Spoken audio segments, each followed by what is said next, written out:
Blast हुआ है और उसमें 6 नमाजियों की और करीब 100 लोगों की इंजरी हुई थी।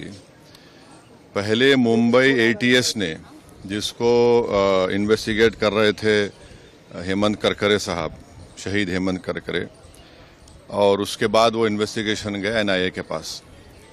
अब इसमें इन्वेस्टिगेशन बहुत गलत हुआ। दूसरी बात यह है कि 17 साल के बाद कोर्ट ने तमाम आरोपियों को एक्विट कर दिया। हमारा पहला सवाल मोदी सरकार से और महाराष्ट्र की बीजेपी सरकार से ही है कि जिस तरह वो लोग अपनी बेचैनी का इजहार किए थे और ऐसा लग रहा था कि उनके जिस्म में कोई बहुत बड़ी चीज़ छुप चुकी है, वो सुप्रीम कोर्ट भागकर मुंबई के जो ट्रेन ब्लास्ट में उन्होंने सुप्रीम कोर्ट भागे थे, सुप्रीम कोर्ट को गए, वहां पर जाकर उन्होंने उस जजमेंट पर स्टे लिया। मेरा पहला सवाल यह है कि क्या टेररिज्म के ऊपर इनकी हिपोक्रेसी होगी अगर वो सुप्रीम कोर्ट नहीं जाएंगे? क्या वो सुप्रीम कोर्ट को जाएंगे?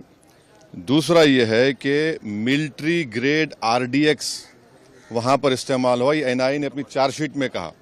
अब ये मिलिट्री ग्रेड आरडीएक्स इस्तेमाल हुआ तो फिर ये कहां से आया? भाई 2006 का बॉम्ब ब्लास्ट मालेगांव का 2 हुए, 2006, 2008। 2006 में आपने मुसलमानों को पकड़कर खूब पीटा, मारा, वो डिस्चार्ज हो गए। किसने किया वो? अब 2008 का ब्लास्ट फिर किसने किया? और तीसरा ये याद रखिए कि अगर साध्वी प्रज्ञा ठाकुर की मोटरसाइकिल पर ही वो बॉम्ब रखा गया आरडीएक्स मिलिट्री ग्रेड, और एनआईए ने कहा कि उनके पास नहीं था, वो 2 लोगों के पास था, रामजी कलसांगरे, जो अभी तक गायब हैं, तो फिर ये हमको समझ में नहीं आ रहा। फिर मुंबई में जो ब्लास्ट हुआ था 1991 में, उसमें भी एक महिला के नाम पर एक वो गाड़ी थी, क्या बोलते हैं आपकी, मारुति वैन थी, जिसको ना चलाने आता था, उसको आपने कन्विक्शन दे दिया। ये हमको समझ में नहीं आ रहा। हाँ, सुन तो लीजिए ना। अरे भाई, आप लोगों को इतना तकलीफ क्यों होती है? अरे आप नहीं, आप खुल के बोल दीजिए कि आप अरे सुन तो लीजिए ना। आपको बड़ी पेट में दर्द क्यों हो रहा है? अरे ऐसा लगता है तो फिर अपनी बात कर लीजिए, अपने आकाशवाणी कर लीजिए। 2016 में रोहिणी सालियान ने क्या कहा था? मैंने नहीं कहा कि उन पर प्रेशर डाला गया कि वो सॉफ्ट जाए उसके ऊपर। फिर 2017 में चार्जशीट में एनआईए डालती है, साध्वी प्रज्ञा ठाकुर का नाम नहीं था उसमें। तो ये सब जो चीजें हो रही है, इसका अकाउंटेबल कौन है? समझौता ब्लास्ट किसने किया नहीं मालूम, मक्का मस्जिद का ब्लास्ट किसने किया नहीं मालूम, मुंबई ट्रेन ब्लास्ट किसने किया नहीं मालूम, 2006 मालेगांव किसने किया नहीं मालूम, 2008 किसने किया नहीं मालूम। तो फिर कौन है? अगर वाकई में जिन लोगों ने ये किया है वो तो खुले फिर रहे हैं। फिर हम मोटा मोटा सवाल यही कर रहे हैं कि क्या मोदी सरकार, क्या महाराष्ट्र की सरकार सुप्रीम कोर्ट जाकर इस जजमेंट पर स्टे लगाएगी, नहीं लगाएगी? आतंकवाद से मुकाबला करने का दोहरा रवैया नहीं हो सकता, और जो मरने वालों का क्लोजर नहीं हुआ, चाहे वो मुंबई ट्रेन ब्लास्ट हो, चाहे समझौता हो, मालेगांव 2006 हो, मालेगांव 2008 हो, मक्का मस्जिद हो, अजमेर ब्लास्ट हो, इसका क्लोजर नहीं हुआ पीड़ित परिवार के लिए जो अपने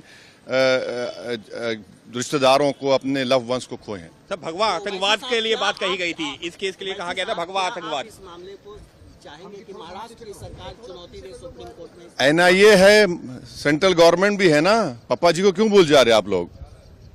एनआईए भी तो है। एनआईए किसके अंडर काम करती है? एनआईए तो गवर्नमेंट ऑफ इंडिया के अंडर काम करती है। रोहिणी सालियान का स्टेटमेंट है, मिलिट्री ग्रेड अगर आरडीएक्स इस्तेमाल हो रहा है तो भाई साहब ये कहां से आया? ये बड़ा सवाल है। सर, भगवा देखिए छोड़िए ना, सुनिए हमारी बात को। आपको एक ही रट लगा हुआ है। नहीं, सुन लीजिए ना, सुन लीजिए एक बात सुनिए। अच्छा, तो इसका मतलब आप हेमंत करकरे को गाली दे रहे हैं? बोलिए खुल के आप लोग, जिसने अपनी जान इस देश के लिए दे दी, बोलिए हेमंत करकरे झूठा था। अरे आप एक बात समझिए कि हमारी एनआईए एक प्रीमियर इन्वेस्टिगेटिव एजेंसी है। उनका अगर इस तरह का रवैया रहेगा तो इंटरनेशनल लेवल पे क्या असर पड़ेगा, इसको आपको जानना चाहिए। आपको जानना चाहिए in the context of Pulwama also. सब चीज आपको देखना पड़ेगा। लेकिन कल ही गृह मंत्री ने हाउस में साफ कहा है कि कोई भी हिंदू आतंकवादी। हाँ, तो आप कह रहे हैं कि वो सुनकर जजमेंट आया? मैं नहीं कह रहा हूं, आप कह रहे हैं, वही कहना चाह रहे हैं कि आप नहीं आप नहीं अरे छोड़िए ना। महात्मा गांधी को मारने वाला कौन था? चीनी था। है राजीव गांधी को मारने वाला कौन था? इंदिरा गांधी को किसने मारा? सब छोड़िए ना, आप लोग बहुत हम बोल सकते। ये हम आपको कह रहे हैं कि क्या भारत सरकार, मोदी सरकार, क्या महाराष्ट्र की सरकार, वो जो लोग मरे हैं, चाहे वो ट्रेन ब्लास्ट में हो, आपने चले गए सुप्रीम कोर्ट जाकर रुका दिया आपने, इनका क्या करेंगे?